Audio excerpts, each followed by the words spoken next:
Estamos começando mais um Growthcast, o podcast oficial da Growth Machine. No episódio de hoje, a gente vai falar sobre como a chave da prosperidade e como reprogramação mental pode alavancar os seus resultados. Para bater esse papo com a gente, um cara que é meu mentor pessoal. Cara, eu rasguei uma seda pra ele antes de começar a gravar. Vocês não imaginam. Tinha que tá gravando, cara. Eu ia usar isso aí. Eric Loreto, cara, muito obrigado pela tua disponibilidade. Eu estou ansioso de verdade por esse bate-papo. Gratidão, irmão. Uma grande honra. A admiração é mútua, né? Bom demais estar com vocês aqui, Tiagão, Léo. Bom demais. Reencontro de amigos aqui também, né, cara? Tamo junto. Vamos embora. Gratidão. Junto com a gente, Leonardo Alexandre, co-host do podcast, sócio da Growth Machine, Head de Acquisition. Prazer estar participando de mais um podcast, né? Principalmente aí com o Eric. Tamo Então, junto. o Eric sabe, né, velho? Vou ter uma regra. Diretor da Growth passa pelo elo. Tem que passar. Manda na minha mão que eu devolvo um diretor ainda melhor. Melhor E ainda, os caras né? são bons, hein? Depois a gente vai perguntar pro Léo o que ele mudou, tá? Bora. Mas assim, gente, ó, só pra vocês entenderem quem é o Eric. Atua há mais de uma década como treinador comportamental, especialista em programação neurolinguística, tendo formado diretamente mais de 50 mil pessoas através dos seus cursos e treinamentos ministrados no Brasil, América Latina e na Europa. Faz parte da equipe de treinadores do John Grinder, que é o criador da PNL e atua na formação de treinadores em mais de 33 países. Caramba, tem um peso aí, hein, cara? Pra quem não sabe, o John é o mestre do Tony Robbins, considerado o maior treinador comportamental do mundo. É forte. Meu mestre pessoal, os dois também, né? Mas o John Grinder atua na missão dele, formando treinadores em Eu tudo quero quanto é canto. entender como é que isso surgiu, porque assim, pra mim é muito disruptivo. Mas antes da gente entrar Bora, nisso, bora. eu gostaria de agradecer o nosso patrocinador, a Zorro, tá? A Zorro oferece uma suíte completa de aplicativos de negócio e produtividade para ajudar a sua empresa a crescer e prosperar. Para saber mais sobre como a Zorro pode ajudar a sua empresa, visite o website da Zorro, zorro.com, ou joga Zorro no Google que você vai chegar no site deles, ou procure Zorro no seu mecanismo de busca favorito. Obrigado, Zorro, por apoiar o nosso podcast. A nossa parceria tem cada vez Vai ter um fluído cupom mais. aqui de desconto, vai aparecer aí na tela pra vocês, quem estiver vendo pelo YouTube, né? Ou então na descrição do episódio também Ou vai ter então um na link descrição especial, do episódio. tá? Cara, quem é o Eric? E como é que você caiu nesse mundo de, cara, programação neurolinguística? É um negócio que a galera olha assim, puta, é bruxaria, é New Age, o que é? Você quer a definição bonitinha ou a disruptiva? Disruptiva Tá bom. sempre. Tá bom, vamos lá. A disruptiva cara, eu me considero um desalienador. A bonitinha seria, eu sou treinador comportamental, tá mais ou menos nessa pegada assim e tal, né? Pra mim, eu considero um desalienador. Cara, o que quer dizer desalienador? Todos nós somos alienados para algumas questões, mesmo que a gente não ache que seja. Todos nós, a gente acha que tá no controle consciente da nossa vida, que a gente decide, faz, acontece, não sei o que lá, e eu sou o bichão racional, lógico e domino as estratégias e tal. Mas de verdade, essa montanhona maravilhosa às vezes faz com que a gente não perceba que tem pedrinhas no meio do caminho que não são visíveis, perceptíveis ou possíveis de ouvir, sentir, mas são essas pedrinhas no caminho que derrubam a gente. São coisas que estão lá na profundidade da nossa mente, sobretudo na nossa mente inconsciente, programações que a gente carrega de uma vida inteira que fazem a gente fazer o que a gente faz, não fazer o que a gente não faz, falar o que a gente fala, não falar o que a gente não fala. E são essas coisas que a gente meio refém das nossas próprias programações, que a gente dá o nome de realidade, ou a gente acha que está no controle consciente, quando na verdade a gente acorda de manhã, dá o play num programa pré-estabelecido no nosso inconsciente e o resto do dia executa aquele programa. Se é um programa bom, o resultado é bom. Se é um programa ruim, o resultado é ruim. Se é um programa excelente, o resultado é excelente.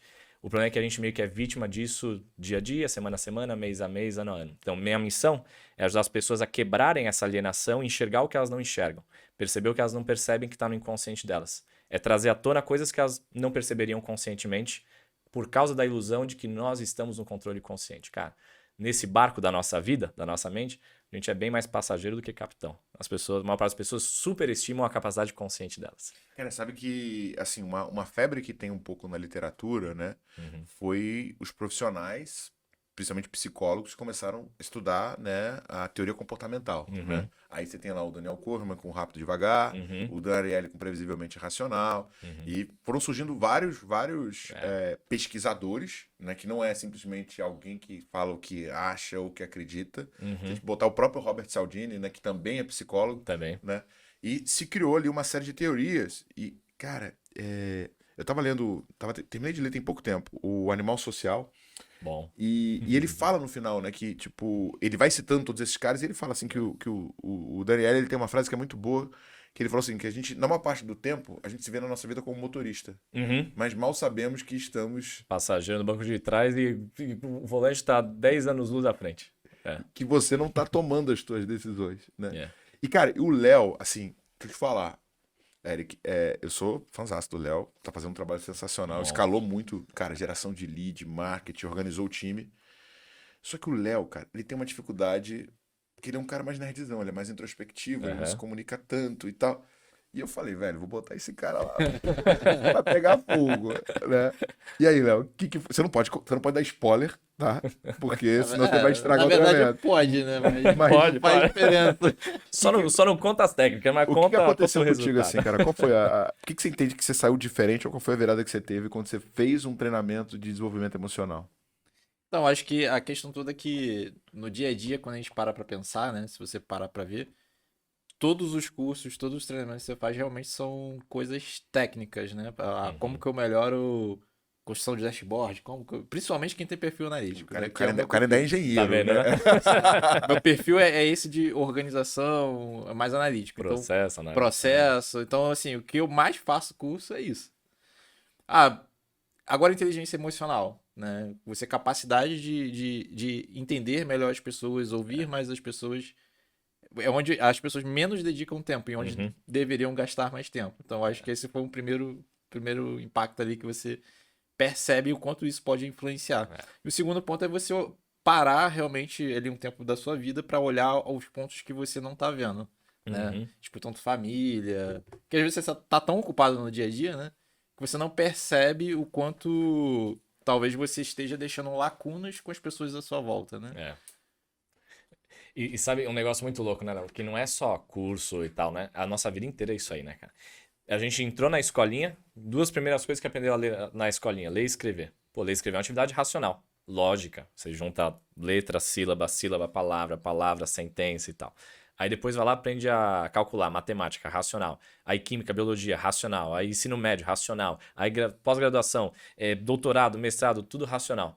Cara, aí vai pro mercado, o que o cara faz? Continua a mesma coisa, entra na empresa racional. Só que aí o sujeito é contratado pelo racional, demitido, ou cresce ou fica estagnado pelo emocional. Essa aqui No vê caso é a uma mesma coisa, coisa. vê uma Mesma coisa. né? Tesla, Nikola Tesla Uhum. e Thomas Edison. Uhum. Quem você acha que era melhor? Thomas Edison. Nikola Tesla foi o maior gênio que já pisou na Terra.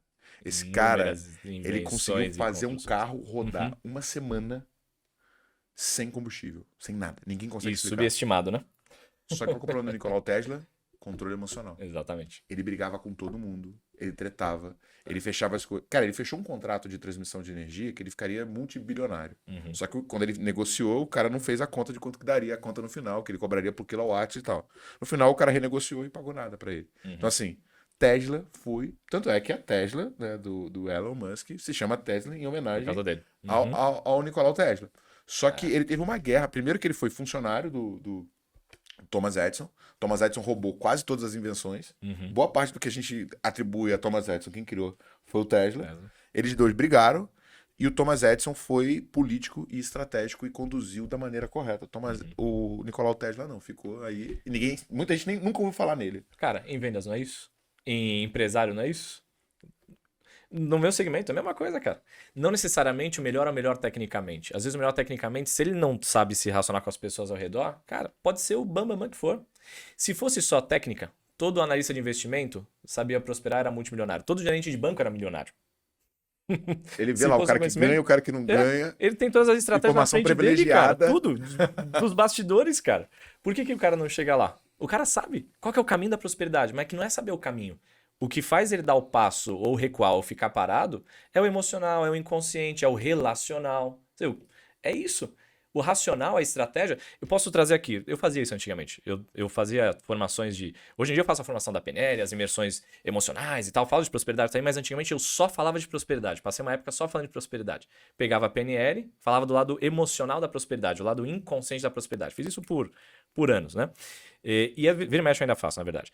E aí eu fazia, no começo eu insistia em dar estratégia. A estratégia, o conceito de PNL que é modelagem, é assim, ó, se alguém fez alguma coisa, obteve resultado em algo, você também pode fazer. Desde que você siga mais ou menos as mesmas premissas, siga mais ou menos os mesmos passos, adapte a estratégia à sua, você vai chegar lá. Se alguém chegou, você chega lá. O princípio da PNL, da programação neurolinguística, é isso. Como é que as mentes são programadas, como é que eu executo mais ou menos o mesmo código-fonte que aquela mente carrega, e isso me dá o mesmo resultado na interface. Então, duplica isso. E eu insistia em mostrar a modelagem de pessoas de sucesso, profissional, financeiro ou qualquer outra área de sucesso, é a mesma coisa. Relacionamento, família, saúde, mesma coisa. Eu dava a estratégia. Todo mundo conseguia os primeiros passos às vezes. Aí eu via que as pessoas travavam lá na frente. Falei, cara, não adianta. Eu tenho que dedicar 20% na estratégia, 30% na estratégia, e o 80-20 da coisa não é a estratégia. O 80-20 da coisa tá no desbloqueio emocional, inconsciente, mental, comportamental. Só que qual que é? Aí, olha que loucura. O cara que tem a estratégia, o cara que ele tem sucesso e o cara que não tem sucesso, o 80-20 é o comportamental, que ele acredita no inconsciente dele, o emocional, etc e tal, relacional. Só que aí quando a gente vê o tempo que o cara dedica de treinar, aprender, estudar, investir, grana, dinheiro, tudo mais, ele dedica 80% no que é o fator de 20% de impacto, que é racional, lógico e estratégico. Cara, e todo o resto? O 80-20 é uma ilusão. O cara acha que o 80-20 é racionalidade e estratégia. Cara, esse é o 20, esse não é o 80. Tá me dizendo o seguinte, que o que diferencia um bilionário de um cara que tá ganhando dinheiro e de um cara que tá na corrida do rato é uma mentalidade, é um modelo de reflexão. Um elemento. Teve um cara que estudou isso. Pera. Essa vai ser a última coisa que a gente vai falar nesse Bora. podcast. Porque não é pra todo mundo, é pra quem tá realmente comprometido. Você concorda? Certeza. Então, se você Essa quer... guarda. Segura aí pro Guarda, final. guarda aqui? Guarda? Tá bom, Essa é a fechou. última coisa que a gente vai falar. É um elemento. Entre o bilionário e o milionário, o cara que tá ganhando algum dinheirinho, que às vezes até atrapalha o cara de ser milionário. Às vezes o que impede o cara de ser milionário não é o cara não ter dinheiro nenhum. Às vezes esse cara chega a ser até mais favorável. É o cara que já ganha algum dinheirinho.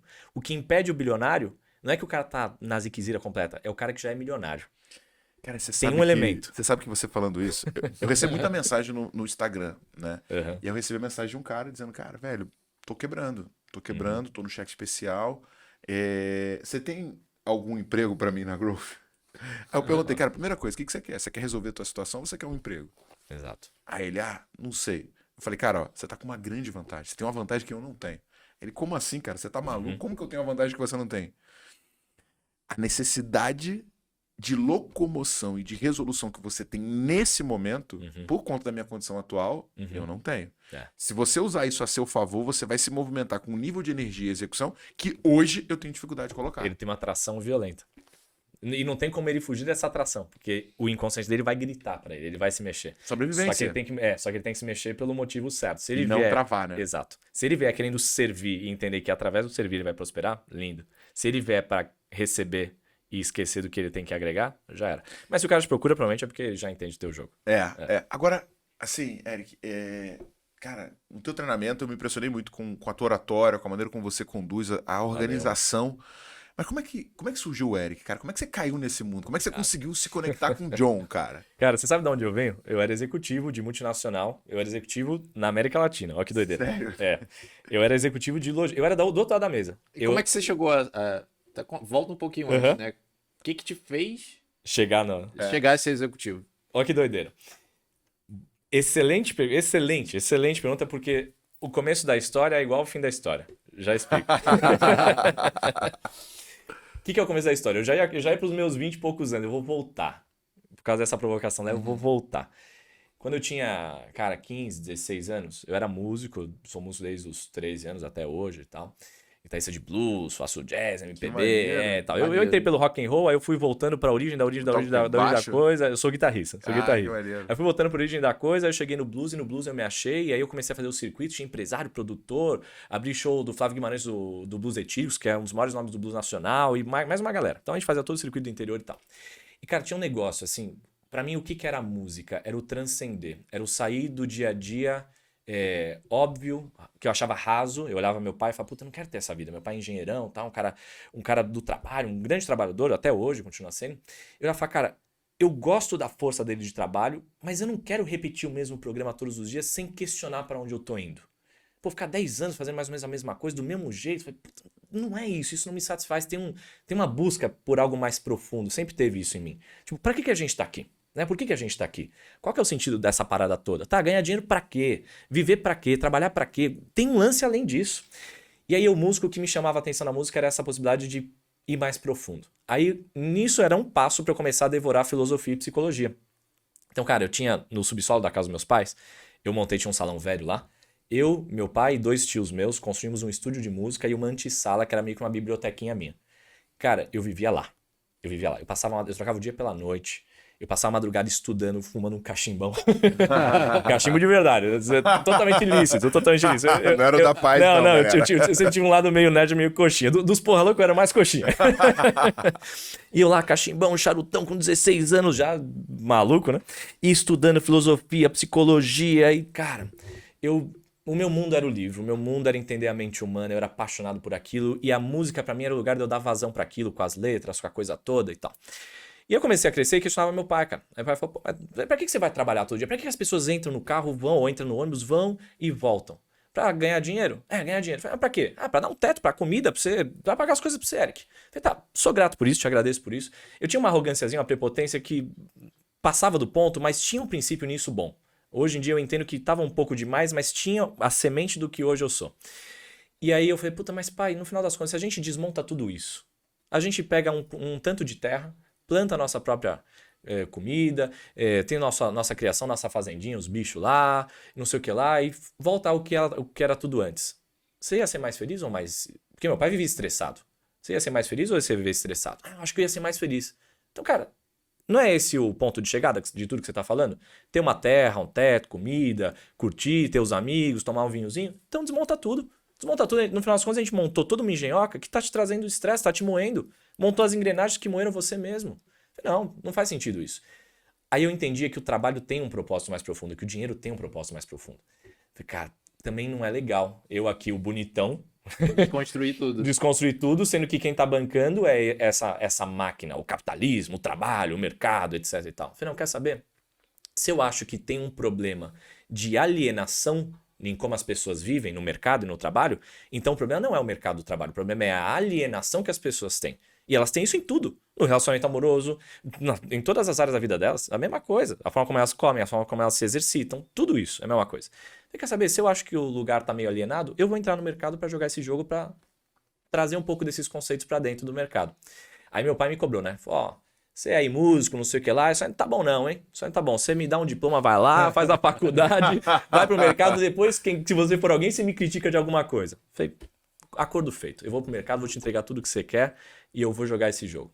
Só que eu comecei a pegar gosto pelo jogo corporativo, cara. Aí eu comecei a trabalhar do outro lado da mesa. Eu era comprador. Olha que doideira. Caraca. Eu logo descobri que o comprador, para estar na frente de 99% dos outros, não precisava de técnica. De novo, era comportamental. Eu descobri que tinha um critério. Eu comecei a olhar aquilo e falei, cara, tem algo errado aqui. Maluco molhando a mão do outro, bola pra cá, bola pra lá. Falei, opa, eu já peguei um negócio, comportamental. Eu via comprador brilhante do meu lado, se perder e não evoluir na carreira, porque sempre tinha um ar de desconfiança em torno dele. Por quê? O problema fede, os outros pegam inconscientemente quando tem alguém que não é muito honesto, quando não é muito de verdade. Aí eu olhei assim, aí eu trouxe o lance comportamental. Falei, quer saber, cara? Nesse mercado aqui de compras e tudo mais, ser honesto já me bota 99% à frente dos outros. Pronto, vou ser honesto. Sabia muito menos do que os outros, tecnicamente, só que comportamental já me botou à frente de quase todos eles. Comecei a ser promovido. Aí, puf, aí comecei a trazer as coisas da psicologia e da filosofia E você fez pra ir no faculdade de trabalho. psicologia.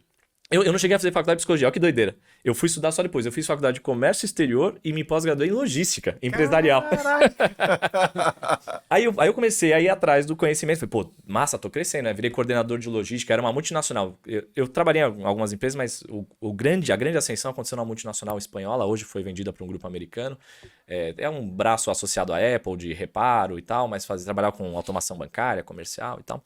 Era o grupo Compuspar, tinha 19 países, era enorme, lá de Barcelona. E eu comecei a crescer no Brasil, na operação do Brasil, eu comecei a crescer, cara. Coordenador de logística, gerente de compras, gerente de logística América Latina. Eu tinha 20 e poucos anos, cabeludo, com 2 brincos de pirata na orelha. E ninguém entendia, falava, como é que esse maluco, com essa aparência que não transmite a menor credibilidade, tá decolando desse jeito? E comecei a virar líder de várias pessoas, de dezenas de pessoas, gente com 50 anos, 30 anos de mercado, comecei a, virei um executivo prodígio. E aí os caras falaram, cara, você vai ser o presidente desse negócio em muito pouco tempo. E eu comprei esse objetivo pra mim. Falei, isso é sucesso.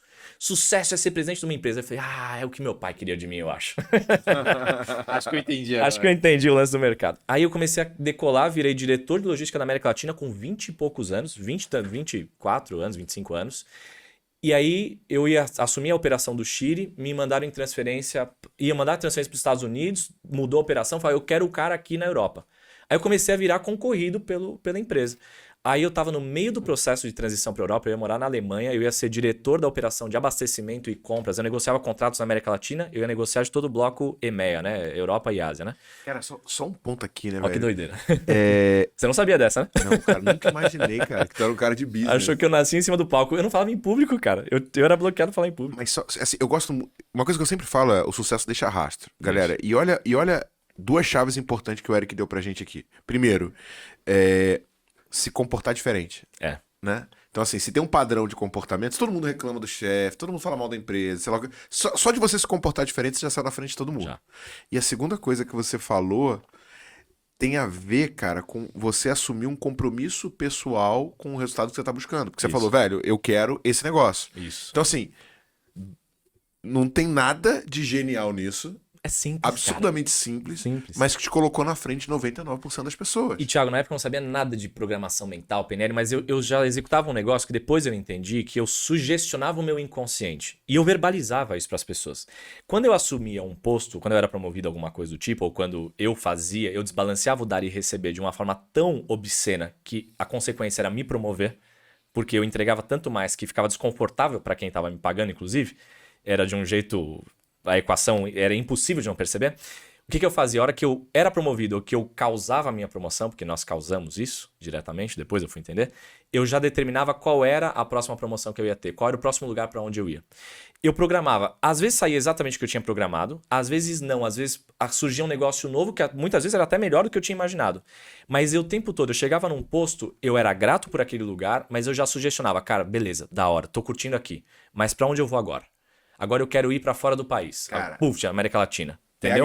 Pega essa. Pessoas medíocres, pessoas de baixo resultado, entregam pouco e acham que deveriam receber mais. Esse é o ponto. Pessoas de alta performance, pessoas caras, pessoas raras, entregam de maneira desbalanceada o valor que ela gera em relação ao quanto que ela tá recebendo. Você quer ver um cara ruim? Ele sempre acha que tá ganhando pouco, que não tá sendo valorizado, que a empresa não é boa. Você quer ver um cara brabo? Ele tá sempre achando, dá pra fazer um pouco mais. Isso. E foi o que você fez. Foi isso. Cara, eu tinha uma intencionalidade. Até hoje eu tenho isso, cara. Eu preciso gerar desconforto em quem me paga. Eu preciso gerar desconforto no meu cliente, eu preciso gerar desconforto. Eu quero que a minha equipe, eu provoco a minha equipe. Eu falo, desbalanceio o dar e receber de um jeito que eu fique constrangido no que eu transbordo de prosperidade na tua mão. Me constranja. Me constranja. E aí os caras, pior que os caras são bons, os caras me constrangem mesmo.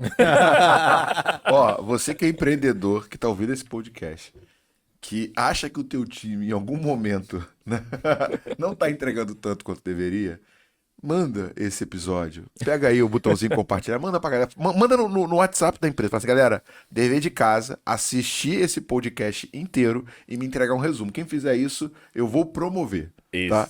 Faz isso que você vai ver que a tua empresa muda de patamar. E aproveita que você tá aí no botão compartilhar, já dá uma curtida. Se você está ouvindo isso no Spotify, dá 5 estrelas e fica inscrito assim toda vez que a gente lançar um episódio novo. Você vai receber de primeira mão. Boa, isso aí. E aí, cara, eu comecei a desbalancear isso tanto que eu fui. A equação, o resultado final era sempre promovido. Só que tinha um lance, cara. Hoje eu entendo assim, sabe o avião, quando ele decola, ele levanta o bico demais, ele entra no que eles chamam de stall, né? Ele perde sustentação porque ele embicou demais e não fica. Eu entrei em stall com a minha vida. Eu entrei em stall com a minha vida em 2 momentos. Depois você falou de quebra financeira. Eu tive uma quebra financeira depois já como treinador, mas pelo mesmo princípio. Até finalmente eu entender o meu padrão e corrigir. Mas nessa época eu tive o primeiro stall, a primeira falta de sustentação. Eu fui muito agressivo, só que eu esqueci que eu tinha que chegar lá, mas com todo mundo junto. O que significa todo mundo junto? Cara, eu quero ser presidente, mas eu quero minha família comigo. Eu quero olhar na minha vida e enxergar uma vida que faz sentido pra mim. Eu vou ser presidente. Eu botei aquilo na cabeça e fui. Presidente. E tava direto, cara. Só que as coisas foram ficando no meio do caminho. Eu fui me desconectando da minha família. Eu não atendia a ligação de ninguém, cara, que fosse da família. Eu atendia a ligação de cliente, fornecedor, equipe, só isso. Virou uma única coisa, só o meu trabalho. E aí é muito louco, porque às vezes o jeito mais rápido de chegar é o mais lento. Porque a gente chega e esqueceu da gente mesmo no meio do caminho.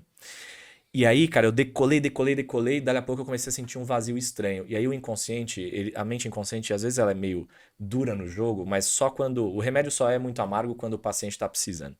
O meu inconsciente começou a me frear. Começou a me dar uma sensação de vazio. Eu comecei a entrar meio que numa depressãozinha, sabe? Eu olhava assim, crescendo na carreira. Eu tinha um salário que quase ninguém tinha, ainda mais com menos de 30 anos, cara. Quase ninguém tinha. E eu comecei a sentir um vazio, um incômodo, uma angústia, e era estranho, e é perturbador, cara. Quando você não chega no sucesso, no que você ou os outros consideram de sucesso, e você sente uma angústia, você fala, é porque eu não cheguei. Mas em tese eu tinha chegado, eu estava muito perto de chegar naquilo que eu tinha julgado sucesso. E aí quando você chega e o vazio tá, parece que é 2 vezes mais perturbador. Fala, cara, mas não era aqui que era o pódio? Não é aqui em cima? Aí você chega no pódio, você olha ao redor e fala, cara, mas eu ainda me sinto meio vazio. Pô, tem algo errado. E eu comecei a entrar nesse negócio meio estranho, sabe? Uma falta de algo, entende? E eu não sabia o que era. Meio perdido, meio sem sentido, mas não sabia o que era. Fora do Brasil, tava lá na Europa. Eu tava no processo, eu tenho cidadania portuguesa, eu tava no processo, mas eu ficava na América Latina e ia pra lá vez ou outra. Mas eu ficava principalmente assim, ó, Brasil, Chile, Argentina. Toda hora mudava de lugar. Toda hora mudava de lugar. Eu ficava, às vezes, uns 3 dias no Brasil e já ia pra outro canto. Ficava 3 semanas, sei lá, no Chile. Então, primeiro, nessa época, eu ainda tava na América Latina em transferência. Dali a 2 ou 3 meses, eu me mudava definitivamente. Minha família aqui angustiada pra caceta, mas eu tinha determinado que era sucesso. E, cara, aí esse vazio aí eu quebrei a clavícula. E isso me deixou me fez reduzir. Sabe aquela coisa, tem coisa que você só vê quando você reduz a velocidade um pouquinho? Então é importante ir forte e firme, mas de vez em quando tem que reduzir. Senão o motor espana, senão o stall derruba o avião. Aí eu reduzi porque eu quebrei a clavícula. Aí eu comecei a pensar um pouco mais sobre a minha vida, cara. Eu falei, cara, eu quase não faço música. A filosofia, a psicologia, que era o que eu gostava no mercado, que era de lidar com as pessoas, começou a ficar pra trás. Agora eu tô planilha, a ordem, pra cá, pra lá, número, e dashboard de decisão, e conferência, e visita, não sei o que. Eu falei, cara, parece que eu deixei um pouco de ser quem eu sou. E aí tinha uma frase que eu tinha lido na minha adolescência, de um filósofo polêmico pra caceta, mas a frase é muito boa. Inclusive a frase, quem faz o treinamento vê essa frase o tempo todo. Torna-te quem tu és. Essa frase hoje eu coloco nas imersões e nos treinamentos porque foi, de certa forma, uma frase que me resgatou de volta à vida, sabe? A gostar da vida. E aí eu lembrei dessa frase do Nietzsche. Friedrich Nietzsche.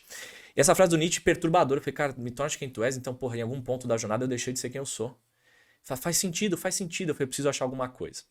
Aí nisso, conversa vai, conversa vem. Meu irmão tinha conhecido um pessoal que dava uns treinamentos, uns cursos de inteligência emocional. Eu falei, acho que eu vou fazer esse negócio aí. Eu falei, nunca fiz um negócio desse tipo. Eu achava que era sobrevivência na selva. Eu achava que era umas doideiras todas. Eu falei, será que vão botar uns desafios hard pra gente, né? Aí encaixa que é aquilo que a gente tava falando, que ninguém treina. Ninguém treina, cara. E assim, é muito louco, porque quando a gente nunca treina, a gente tem medo do desconhecido, do novo, e alucina imaginar o que é isso, né? Eu achava que, nossa, é coisa de outro mundo.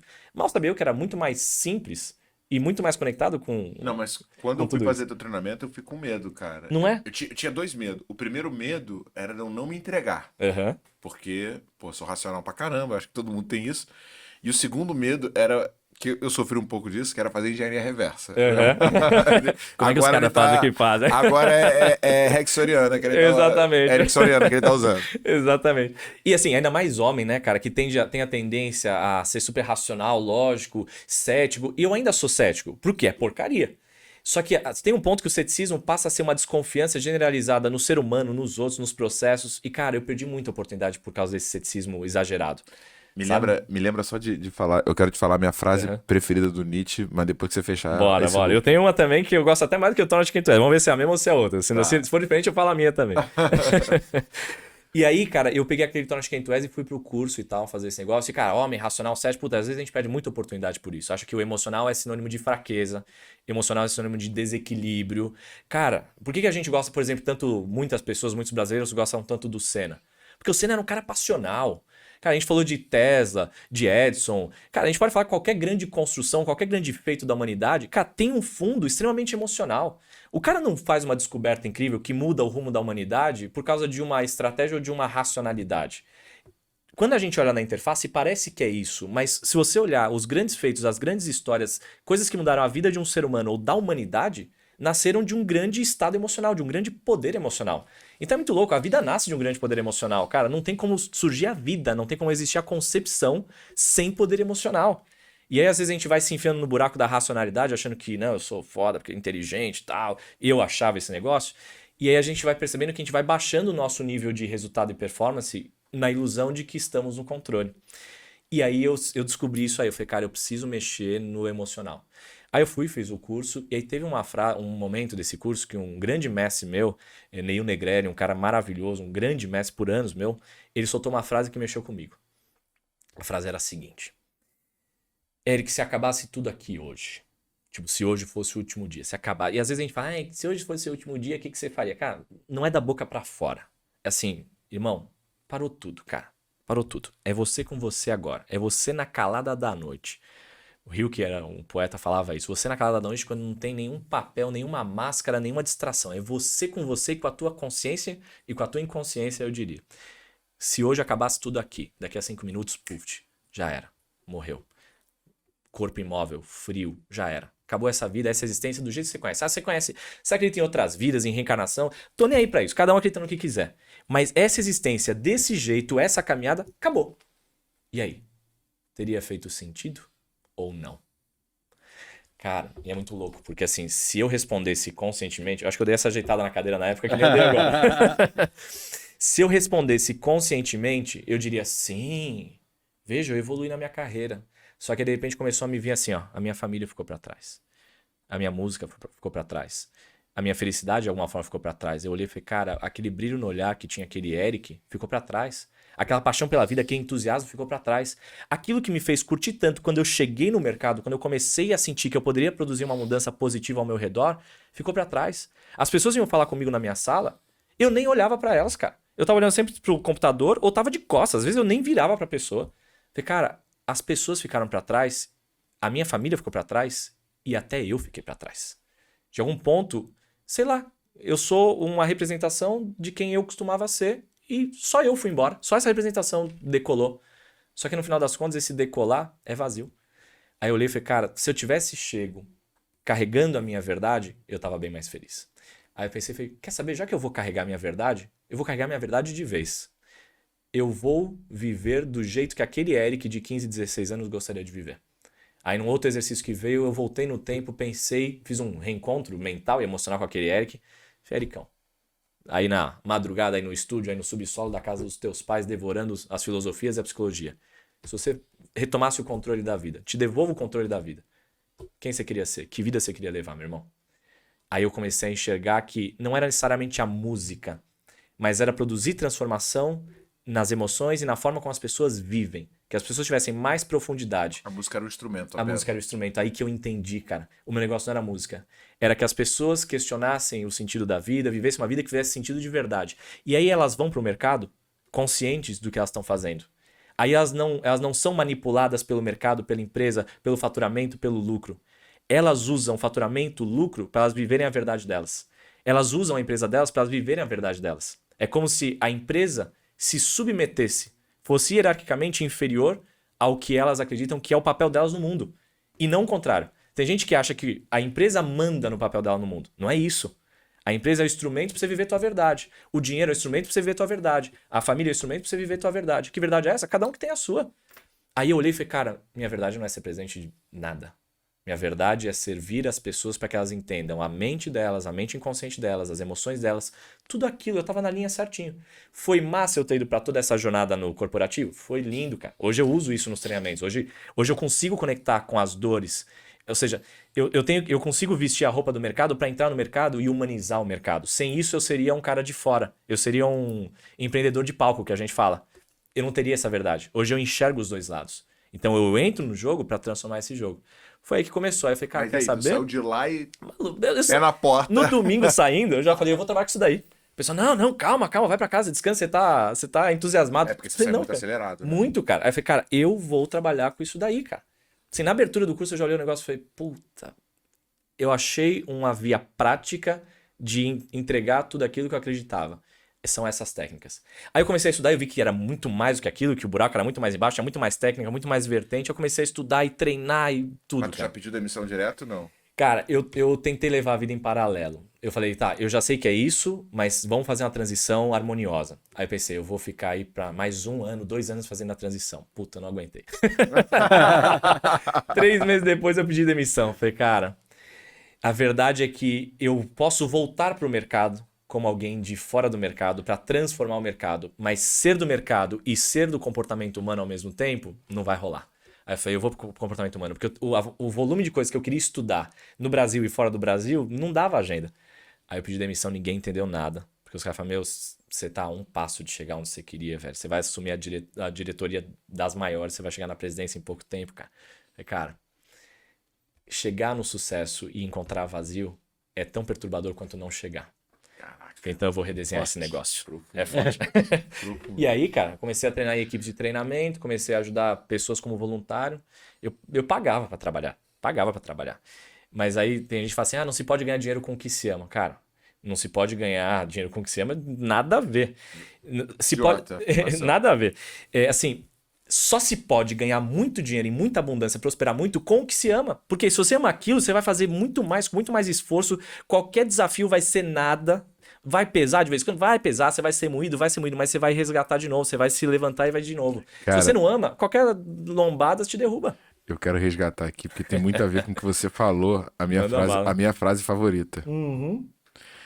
Eu vou tentar falar ela em francês, tá? Ela não é do Nietzsche, mas ela tá no Ciência e Gaia. Ótimo Tu livro. trembles, carcasse, mas tu trembles bien davantage se tu vivas ou je vis temene. O que quer dizer isso? Carcaça, tu treme? Tu tremerás ainda mais se souberes até onde eu te levo. É exatamente isso aí. esse momento, né, É isso cara? aí. É a hora que a gente sente, cara.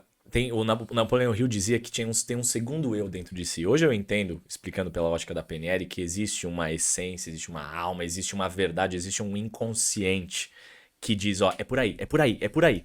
Vai e vamos muito mais forte. Foi nessa hora que me chacoalhou. O que você entendeu dessa frase? Cara, que você precisa, né, sair do seu ponto de estagnação pra crescer, né? E, tipo, você tá no ambiente errado, te prejudica. Mas assim, o meu significado para ela é um pouco diferente. Tem a ver com isso, mas é diferente. Quando eu tava lá em Floripa, que eu fui entrar no palco do Empreende Brasil, Sentiu um frio na tinha barriga, né? 7.500 pessoas na frente.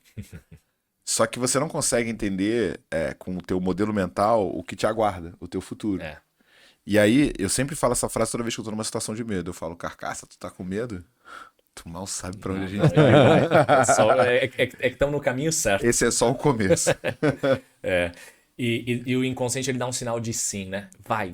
Só que aí o consciente vem com todos os medos. Cara, eu tinha medo de falar em público, por exemplo. Quem diria que eu ia falar na frente de milhares de pessoas? Cara, não ia ter como, entendeu? E aí o inconsciente ele fala, não, mas vai. Você vai tremendo. Vai tremendo. Só que aí você depois vai lá e corrige o que falta, né, cara? Aí eu comecei a treinar com o que eu entendia. E aí foi construindo. Aí agora, depois eu... Aí logo depois que eu descobri a PNL, eu fui acampar. Eu pedi demissão. No final daquele ano eu fui acampar. Isso era 2009 para 2010, mais ou menos. Eu fui acampar. Eu fiquei com um livro de PNL lendo um tal de John Grinder, o criador da PNL. Eu falei, cara, esse cara é Qual era o genial. livro, você lembra? Era Sapos e Príncipes, lembra? Eu li 2 vezes no acampamento.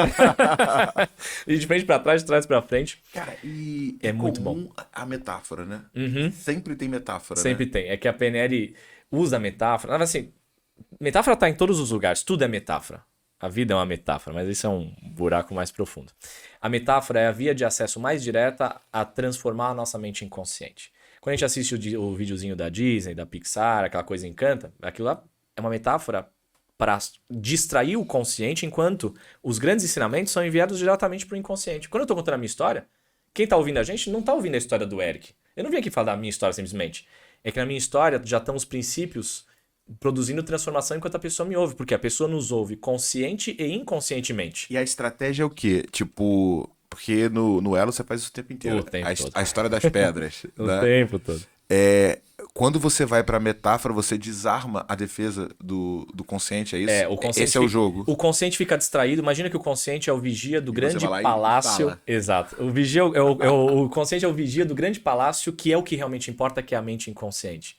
Onde estão todas as nossas programações mentais, emocionais de toda a nossa vida. Desde a infância até hoje, ou até dentro da barriga da mãe, já está sendo programado. Desde o instante 1 que se formou o cérebro, está gravando e registrando informação.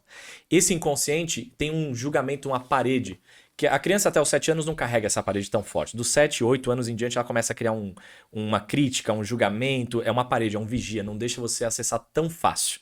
Dá para acessar, não tão fácil. As metáforas, elas pegam esse vigia e distraem. dá um assobio lá do outro lado, do outro muro do castelo. O consciente vai pra lá e o resto dos aprendizados passam direto pro inconsciente. Quando a gente assiste um filme, um desenho, ouve a história. Tem vários tipos de metáfora. Metáforas distantes, um filme, um desenho, lúdico, né? Metáforas próximas. Isso que a gente tá fazendo aqui é uma metáfora próxima. Eu contando a minha história já tá gerando reprogramação em quem nos ouve. Porque o cara se projeta na minha história. Ah, um amigo meu fez tal coisa e aconteceu com tal coisa. Pode ser uma metáfora boa. Ah, um amigo meu montou uma empresa, empreendeu e teve sucesso. Boa, essa metáfora próxima me gera reprogramação, também quero empreender. Ou não. Ah, um tio meu empreendeu, quebrou, se lascou, capotou com as 4 rodinhas pra cima e quebrou e faliu e nunca mais se reergueu. Metáfora próxima. O inconsciente fala, empreender é perigoso. Programação direto pro inconsciente. Isso aí vai ser o que vai determinar aquele programa que eu falei hoje mais cedo, que o cara vai repetir, vai falar, eu tenho medo de empreender. O cara começa a crescer, começa a ficar com medo de falir porque teve problema, o tio teve problema. Metáfora próxima, metáfora distante, e tem as metáforas vivas. Que metáforas vivas são coisas que a gente vive na pele. Os treinamentos, por exemplo, são muitas metáforas vivas. A gente experimenta as dinâmicas, as emoções, metáfora viva. Tudo é metáfora, cara. Você sabe que na última imersão, né, eu fiz uma coisa diferente, né? A gente apresentou o High Growth, né, que é o nosso grupo Mastermind e tal, o próximo Bom passo. demais. E eu dei uma aula sobre contorno de objeção. Eu falei, cara, Nossa. uma excelente forma de aprender contorno de objeção. Você gostou disso, né? Foi muito legal. Uma excelente forma de aprender contorno de objeção é o roleplay, E isso. que é a simulação. Metáfora. Quem quer vir aqui em cima fazer um Metáfora roleplay comigo? viva. Aí eu já trouxe um cliente que eu sabia que tava, tipo, Já praticamente fechado, né? E fui lá retirar as objeções. E, cara, o engraçado, cara, é que, assim, a imersão Growth Machine, eu quebrei em R$300 mil na minha primeira tentativa de empreender. E eu peguei, cara, tudo que eu errei e organizei pra, tipo, fazer uma mudança em vendas e garantir com que essa transformação acontecesse e impedisse com que outros empreendedores passassem por uma situação semelhante. Esse empreendedor, coincidentemente, no dia seguinte eu fui pra academia, fui treinar e tal. Quando eu voltei da academia, encontro ele fazendo check-out. Eu falei, cara, não, isso aqui é o destino. Não é possível. Eu falei, e aí? O que tá faltando pra você entrar? Aí ele falou assim, Thiago, deixa eu te explicar uma coisa, cara. A gente vai num treinamento, e a gente vai em muito treinamento, e eu pego uma coisinha ou outra que eu vou aplicar na minha empresa que vai me trazer mais resultado. Mas você tem que entender que o que você fez comigo nos últimos 3 dias, você mudou tudo. Isso. Eu vou ter que mandar a gente embora. Eu vou ter que contratar. A maneira como eu trabalho mudou agora. Você desalienou o cara. Você também é um desalienador, bicho. Estamos juntos nesse propósito. Inclusive, você que está ouvindo, que quer passar por uma transformação como essa, Imersão Growth Machine na descrição desse episódio. E eu queria... E nós somos clientes, e eu inclusive. queria, cliente, e eu queria que depois você desse uma condição diferenciada para quem Bora. tá ouvindo aqui e quer participar do Elo, porque, Bora. cara, assim, não... Eu vou te explicar. Não tem que explicar. Faça. Tem que viver. Não tem nenhuma outra justificativa ou opção. É. Faça. Porque o Elo 1 não se comunica com a mente racional e lógica das pessoas. Aí a pessoa olha o Elo 1, cara, mas o Elo 1 não faz sentido nenhum, cara. Não faz sentido pro consciente, pra lógica, faz sentido pro inconsciente emocional. Então, ó, quem tá ouvindo aí, Vale a ó, pena. me chama aí, sei lá, na rede social, chama a gente, avisa que você assistiu do Explica Growthcast. o que é o Elo 1 e qual que é o objetivo Tá. dele, porque eu acho que esse é um ponto muito importante. Importante. O Elo 1 é uma imersão, mas imersão mesmo. Hoje a gente usa muito imersão, né? Porque a gente fica 3 dias pensando na mesma coisa, 2 dias pensando na mesma coisa, mas é imersão no sentido, vai para um hotel que tem um salão de treinamentos e nesse salão de treinamentos acontecem vivências, dinâmicas, exercícios. Não é aquela coisa de dinâmica em grupo que a gente está acostumado, dinâmicas em grupo, de processo seletivo. Não é isso. São exercícios, reflexões profundos, dinâmicas que fazem a pessoa dominar as emoções primárias dela. Quais são as emoções primárias? É que nem cor primária que você combina da origem à secundária e tal. O ser humano é a mesma coisa. Nós temos o nosso sistema límbico, que é o nosso cérebro emocional, né? E nós temos 5 emoções primárias: medo, raiva, tristeza, alegria e amor. Essas emoções, junto com o binômio, que é atração e repulsão, ou atração e nojo, as combinações e variações dão origem a qualquer outra emoção que a gente sente, que o ser humano sente. Então, esse treinamento é uma imersão de 34 horas, no final de semana, onde a pessoa entra numa sexta-noite, sai no domingo, começo de tarde, e sai de lá dominando essas emoções. E junto com isso, tem um bônus aí, tem um over-delivery, a pessoa sai com profundas reprogramações e já com vários entendimentos sobre como funciona a mente inconsciente dela. Aí ela volta e começa a jogar de um outro jogo na vida em todas as áreas. Nós trabalhamos, quando a gente vem para a base cerebral, isso mexe tudo. Isso mexe no trabalho, na prosperidade, no relacionamento, na saúde, cara, tudo. E é muito louco porque o princípio de transformação de uma área da vida é o mesmo princípio em outras áreas. É visível a tua transformação, Thiagão. Fisicamente, mentalmente, emocionalmente, oratória, resultado, trabalho, vendas, cara, tudo. Não sei, É o meu princípio, não sei cara. se o Elo funciona. Eu perdi peso. Botei outra rotina. Aí. Tô faturando Mês passado a gente cresceu 100% de abril para maio. Uhum. Só. Então, assim, Pouquinho. independente da Funciona um pouquinho. cifra, independente da cifra ou da prioridade, cara, na verdade, eu acho que você tinha que botar mais um zero no valor dessa imersão, Cara, a cara. gente só tá mantendo esse valor ridículo, que eu acho ridículo, na verdade, porque, cara, o barato depende de quanto você investe e quanto tem de retorno, né? Só tá esse valor ridículo porque a gente ainda não veio com a boca do funil, que é o método ELS, que é evento de pavilhão. Quando vier, todas as imersões descem pro meio do funil e o preço sobe violentamente. Só isso. Então, assim, se alguém tem vontade de fazer, agora é a hora, porque a gente tá voltando, cara, a gente voltou da pandemia agora, né? Os treinamentos, as imersões, tá? Foi fevereiro do ano passado. A gente tá voltando com um plano muito mais ambicioso. Eu acabei indo pro digital, lancei uma galera, e assim, eu tenho que ficar atento, porque senão os milhões distraem, você para de esquecer do teu lance. Aí eu fui ajudar um monte de gente, aí eu voltei e falei, não, peraí, vamos colocar elas num outro lugar agora. Pros pavilhões, aquela coisa toda. Quando vier o pavilhão, vai encarecer um monte. Talvez vá mais um zero no custo lá. Aproveita enquanto É. é Então, possível. enquanto ainda tá nesse, aproveita e quem é seguidor teu, quem é aqui do Growthcast, avisa que a gente faz algo especial. Duas coisas. Você que chegou até aqui, tira um print se você tá ouvindo pelo Spotify, e vai lá no teu Instagram. Se você tá vendo pelo YouTube, tira uma foto do teu YouTube, eu tiro um print. Vai no teus stories e joga @thiago.reis.gm, Leonardo.alexandre.si. Eric com CK, _ Loureiro. Todo mundo que fizer isso vai ganhar um presente direto na DM. Então faz isso Boa. agora. E já faz um comentário. O episódio tá incrível, adorei, gostei. Porque se você chegou até aqui, você tá gostando. Então ajuda a gente a chegar em mais pessoas. Você que é empreendedor e ainda não jogou no grupo da empresa, essa é uma excelente oportunidade para você jogar agora. Opa, tá engasguei. Agora no grupo da empresa. O que diferencia o bilionário do cara que tá tendo resultado do cara que tá na corrida do rato? Bora. Cara, nós temos no nosso inconsciente o código-fonte da prosperidade. E esse código-fonte se revela para cada um de nós através de uma sensação. Eu digo sempre que dinheiro é emocional. Dinheiro é emocional. Quando tem gente que se sente meio desconfortável no meio de pessoas ricas, tem gente que adora estar no meio de pessoas ricas ou no meio da prosperidade, né? A pessoa, não, mas eu gosto da prosperidade, não, eu já sou milionário e tal. Tá, mas o que é que, aonde mora o exato conforto para você? O ponto onde você fala, cara, aqui eu realmente gosto de estar. Tem alguns que gostam de estar no milionário. Quando ele começa a ficar multimilionário, começa a dar um desconfortozinho. Nossa, eu tô muito estressado, eu tô não sei o que lá, eu tô perdendo tempo de qualidade com a minha família, sem saber que o tempo de qualidade de família não tem nada a ver com o dinheiro dele. Tem a ver com que ele não sabe gerar tempo de qualidade de família, porque tem bilionários que têm. Então, uma coisa, outra coisa, outra coisa. As pessoas cruzam muito samba, dinheiro com outras áreas.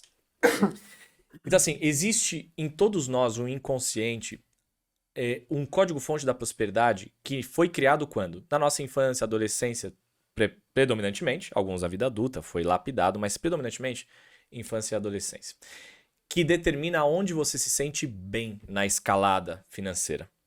Existe um ponto em que o nosso inconsciente para de se sentir bem. Às vezes porque lá atrás eu ouvi da minha mãe, do meu pai, que olha, só se deve ter bastante para pagar as contas, dinheiro é sujo, os ricos são gananciosos. Novela da Globo. As pessoas exploram os outros. Na novela da Globo, o vilão sempre o rico sempre é o vilão, entendeu? É muito louco. Então, tudo isso vai ficando informação no nosso inconsciente. Se tem forte impacto emocional, quando a gente vive aquilo, a nossa memória ela vai para uma prateleira das memórias VIP, das programações VIP, o código-fonte VIP. Fala, chegou uma memória aqui, com muito impacto emocional sobre dinheiro. Viu aqui, o pai e a mãe brigando feio aqui, um negócio pesado e parece que tinha dinheiro envolvido. Aí no inconsciente daquela criança, daquele adolescente, isso vai lá. Inconsciente, eu não tenho consciência. Eu não percebo de onde vem, eu não lembro muitas vezes do episódio, tem como lembrar, nós temos técnica para isso, tá? Mas a pessoa não lembra do episódio. Só que ela fica com o quê? Com a sensação. Essa programação vai definir, seja milionário, não mais do que isso. Milionário tá bom pra você. E o cara não lembra disso. Ele vai pra vida, ele começa a evoluir. Chega uma hora, o que acontece com ele? Ele fica milionário. Quando ele vai pro multimilionário, sem perceber, começam a acontecer coisas. O que alguns chamam de autossabotagem, boicotes que nós damos em nós mesmos. O cara começa a botar aquilo tudo a perder. Ele não entende, fala, mas as coisas, eu tô perdendo o controle das coisas, estão sendo aleatórias, meu Deus, eu tô com medo, eu tô mal e tal, eu tô perdendo o fio da meada. Cara, você não tá. O seu inconsciente só tá te fazendo voltar pro lugar onde você se sente confortável. Ele te trouxe, enquanto você não chegou num lugar que você se sentia confortável, você não relaxou. Só que quando você passou, ele te faz voltar. Qual que é o jeito? Então eu vou ficar refém nesse lugar? Não, você quer ir pro próximo nível? Eu quero, conscientemente. Não adianta forçar o consciente se o inconsciente não está programado. O consciente é uma formiguinha desse tamanho. Nós conseguimos lidar com 7 informações conscientemente simultâneas. Às vezes mais 2, às vezes menos 2. Decorar um número de telefone já é uma tarefa difícil para o nosso consciente. O inconsciente lida com milhões de informações simultâneas. Ele tem um banco de dados. Se eu te dou uma decisão, ó, Tiagão, Léo, tem que tomar uma decisão, ó, cara, ou é isso aqui ou é esse aqui, que cenário você quer? Cara, o inconsciente ele já olha o cenário, ele já faz um cálculo, concatena várias informações e dá uma sensação. Ah, eu vou pensar mais conscientemente. Cara, o inconsciente já deu, o que alguns chamam de intuição, eu chamo de dedução. O inconsciente já deu a resposta. O inconsciente, ele rapidamente te dá qual que é a sensação do lugar que você se sente confortável, entende? E aí o que acontece? Quando a pessoa fala, cara, eu vou evoluir, eu vou chegar lá multimilionário. Se o consciente vai e o inconsciente não está programado, é uma formiguinha para empurrar um elefante. O elefante vai mandar no negócio. O inconsciente vai falar, não vai não. Você está programado para ficar aqui, pode voltar, bonito, pode voltar. Como é que é o programa? Tem técnica. Tem várias técnicas. Cara, é que assim, é um conjunto, porque quando eu digo um código-fonte, na verdade é um sistema inteiro cheio de códigos-fonte. Então, por exemplo, o cara vai ter que mexer em desbloqueio de pai e mãe. Ah, não quero mexer com desbloqueio de pai e mãe. Tá bom, então você não quer a prosperidade do próximo nível que você pode alcançar. Não tem como chegar lá sem querer. O cara quer o resultado, não quer o processo. Ah, não, eu vou forçar conscientemente. Você vai acelerar o pneu com o freio de mão puxadaço, vai patinar, vai aquecer o pneu, vai estourar o pneu e você vai voltar e falar, puta, dá pra soltar o freio de mão? Você tem a técnica pra soltar o freio de mão pra mim? Ah, tenho, rapidinho, 5, 10 minutos aqui, mais outra técnica 5, 10 minutos ali, mais outra técnica 5, 10 minutos aqui. Qual que é a questão? Porque a gente tem que entender o que tá travando ele. É crença, é coisa emocional, é comportamental, são medo de sucesso, medo do fracasso, alguém já quebrou, ele já faliu e que significado ele deu pra isso, quais significados estão nisso, tem que ressignificar esses significados, cara, tem todo um bololô, entendeu? Mas é simples, entende? Não é complexo, desde que você saiba quais são as lógicas do inconsciente, você sabe como reprogramar isso. É fácil? É do dia pra noite? Não. Ser simples não significa que seja fácil, mas cara, é simples. O nosso inconsciente funciona mais ou menos como um computador, tem uma lógica, por isso que é programação neurolinguística. Programação é de lógica de computadores, que inclusive é onde se inspirou a PNL, para decodificar como que a mente humana é programada ou reprogramada. Cara, eu vivi isso essa semana, cara. Eu comprei um curso, saca? E foi uma coisa meio assim, sabe? Tipo, do nada. Foi até o do Esley, né? Delano Gari. Delano Gari. Muito bom parceiro de missão. E aí, cara, eu fiquei pensando assim, cara, eu entrei no site, digitei, botei, comprei anual. Cara, por que eu comprei esse negócio? Uhum. Aí, cara, eu fui ver o meu histórico do YouTube. Cara, eu fiquei ouvindo um podcast dele, só que num tom baixinho, que eu não tava nem prestando atenção. E a parada meio que instalou, assim, compra. Isso. O Não curso. tá prestando atenção conscientemente, mas o inconsciente tava falando, pô, isso é bom, isso faz sentido, isso é bom. Da onde vem isso? Tem mais disso? Tem aquele filme do Will Smith, que é o grande golpe, eu não lembro agora exatamente, mas assim, é um filme que o Will Smith vai conduzindo o cara o tempo inteiro. Aí ele é a namorada dele e o Will Smith é viciado em jogo, né? E aí ele faz a primeira aposta pro cara, perde. Faz a segunda aposta com o cara, perde. Aí ele faz a terceira aposta, ele fala assim, não lembro o valor, mas é tipo assim, 10 milhões. Escolhe um número qualquer, eu vou anotar aqui e se eu adivinhar um número do jogador. Ah, esse filme é muito bom. Eu ainda não vi, mata. Se eu acertar, é 10 milhões. Ele ia recuperar tudo que ele tinha perdido, né? Caralho. Aí o cara vai lá, aposta, É o número. 22, né?